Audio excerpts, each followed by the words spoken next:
You've probably never read about the Tulsa race riots in history books when you were in school, but it's definitely a story that's worth knowing about, especially considering the riots that are currently taking place in Baltimore. The Tulsa race riots occurred in 1921, and it was basically a war by the KKK against a very successful and prosperous black community referred to as Black Wall Street.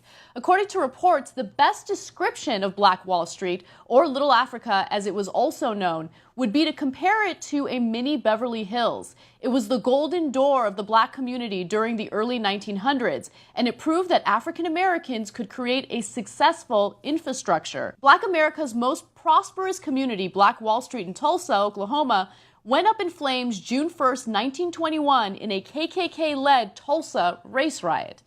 This community consisted of individuals that looked out for one another. But more than that, it consisted of individuals that were beyond successful. Some of the most intelligent minds got together and created some of the most successful businesses. They looked out for one another. They created an education system that we can only dream of today. They believed in nepotism only because these black individuals had been so disenfranchised by society that they felt that they can only look out for one another. And as a result, money stayed in their community. In fact, it was passed off about 100 times within the community before it left the community. Right now, when it comes to a black neighborhood, a dollar lasts in that neighborhood for about 15 minutes and then it leaves. And so they managed to create a society that was successful. They were prospering.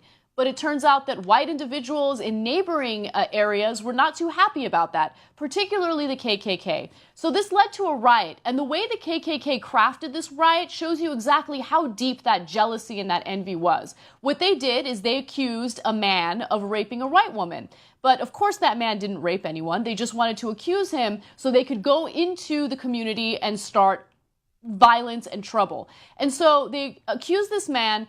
A number of KKK members go into the community, and as one black man is armed, ready to defend himself, he's confronted by a white individual who asks him what he's about to do with that gun. And he tells the white man, well, I'm going to do what I need to do if I need to defend myself.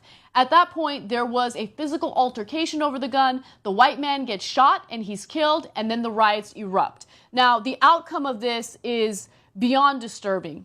The night's carnage left 3,000 African Americans dead and over 600 successful businesses lost.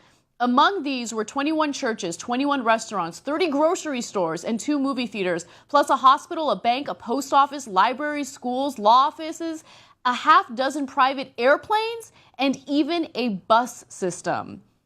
So the KKK goes into the successful black community and absolutely destroys it.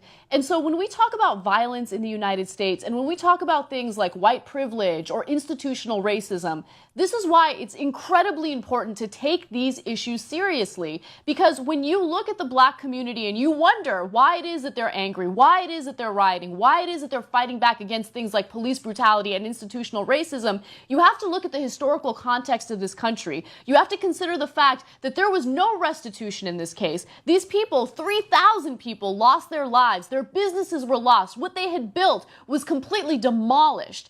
And you fast forward to today and you look at statistics and you realize, yeah, maybe things aren't quite as violent as the Tulsa race riots, but you have to consider the fact that African Americans are 4 times more likely to get arrested for marijuana. In fact, if you have a black-sounding name, you are 50% less likely to get hired for a job. When you look at our private prisons, or if you look at the school-to-prison pipeline, African Americans and Latinos are much more likely to be victims of that. And so these are the types of things that are holding them back. This is a type of institutional racism that we talk about on the show on a regular basis. And this is a type of story that we don't learn about in history classes. And again, you look at something like this and you realize that if you just create an opportunity for people to prosper, they will prosper, regardless of their race, regardless of their background. That's why education is important. That's why making sure that you give everyone an equal opportunity is important. And that's why it's incredibly important to take stories like the Baltimore riots as seriously as possible and understand that even though there are those who are violent and are doing things that might be considered wrong, there are also those who are legitimately arguing about something that they've been victims of for a very long time.